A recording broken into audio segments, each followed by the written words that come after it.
Welcome back to the Building Wealth podcast and the final episode in our playlist, The Psychology of Money. Over the past episodes, we've explored the hidden forces that shape our financial decisions, from self-worth and social media to emotional spending and the way we talk about money. Today, we're closing this series with a topic that stops many people from reaching their financial potential: why investing feels scary. If you've ever hesitated to invest or avoided it completely, you're not alone. The fear of investing is deeply psychological, rooted in personal experiences, cultural narratives, and even evolutionary instincts. But here's the truth: avoiding investments out of fear doesn't protect your money, it limits your future. By the end of this episode, you'll understand why investing feels so intimidating, how past experiences shape your risk perception, and how to move past those fears to build real wealth. Let's dive in. Let's start with the psychology of risk. Human brains are wired for survival, not wealth building. Thousands of years ago, taking unnecessary risks could mean life or death. This instinct still lingers today, making us more sensitive to potential losses than to potential gains. This is called loss aversion, a psychological bias that makes losing 1 pound feel twice as painful as gaining 1 pound feels rewarding. When applied to investing, this means people focus more on the possibility of losing money than on the long-term potential to grow it. Now, add past experiences to the equation. If you grew up in a household where money was scarce or unpredictable, you might associate financial security with saving, not investing. Many people were raised with the belief that money should be kept safe, whether in a savings account or even under a mattress, because the stock market is gambling, or investing is only for the wealthy. These beliefs don't come from logic, they come from emotional experiences that shape our worldview. For some, the fear of investing is tied to witnessing market crashes or personal financial setbacks. If you've ever seen someone lose money in an investment, whether it was a family member, a friend, or even yourself, it can leave a lasting impression.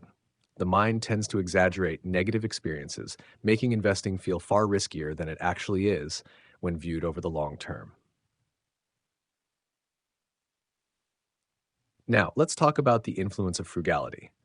Being careful with money is a valuable skill, but extreme frugality can sometimes turn into financial paralysis. If you've trained yourself to avoid unnecessary spending, putting money into an investment where the outcome isn't immediate can feel like you're losing control. This is especially true for those who've experienced financial hardship. When you've had to fight for every pound, the idea of risking any of it, even for long-term growth, can feel deeply uncomfortable. But here's the paradox. True financial security doesn't come from hoarding money. It comes from making it work for you. Inflation erodes the value of money sitting in savings, while investments have historically grown wealth over time. Holding on to cash out of fear may feel safe, but in reality, it guarantees that your money loses value. Another reason investing feels scary is the complexity of choice. The financial world can seem overwhelming: stocks, bonds, index funds, real estate, crypto, retirement accounts. When faced with too many options, the brain often defaults to inaction. This is called analysis paralysis. Instead of making a decision, you keep researching, waiting for the perfect time to invest, or convincing yourself that you need to understand everything before starting. But the perfect moment never comes, and the cost of waiting is high. Time is the most valuable asset in investing, thanks to compound growth. The longer your money is invested, the harder it works for you. The best investors aren't the ones who predict markets perfectly. They're the ones who simply start and stay consistent. So how do you move past the fear and take control of your financial future? First, shift your mindset from short-term fear to long-term strategy. Instead of focusing on short-term market fluctuations, look at long-term trends. Historically, markets grow over time despite occasional downturns. The key isn't to avoid risk, it's to manage it with diversification, patience, and smart decision-making. Second, start small. Investing doesn't have to mean putting everything on the line. You can begin with a small, manageable amount in a diversified fund and gradually increase as you build confidence. The goal isn't to become an expert overnight, it's to build financial habits that compound over time. Third, automate your investments. One of the easiest ways to overcome fear is to remove emotion from the process. Set up automatic contributions to an investment account, whether it's a pension, a stocks and shares ISA, or an index fund. When investing becomes routine, it stops feeling like a big risky decision and starts becoming a normal part of your financial life. And finally, educate yourself, but don't let education become an excuse for inaction. Learning about investing is important, but knowledge without action doesn't build wealth.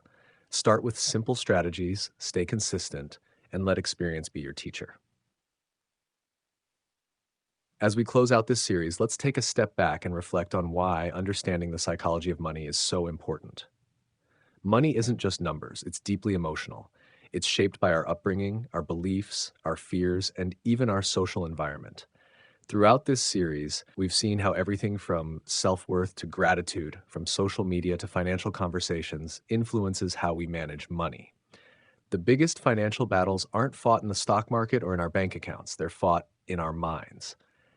The good news, you have the power to rewrite your financial story. When you understand your money mindset, you gain the ability to make intentional, empowered decisions.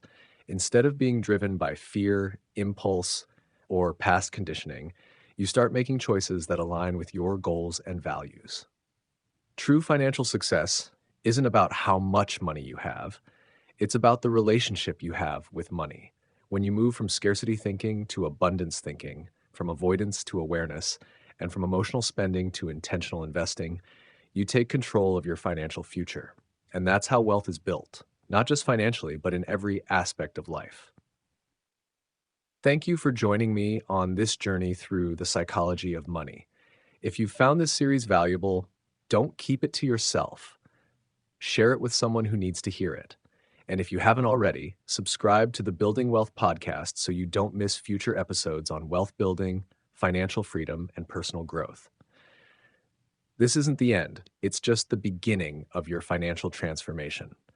Keep learning, keep growing, and keep making decisions that build the life you truly want. See you next time.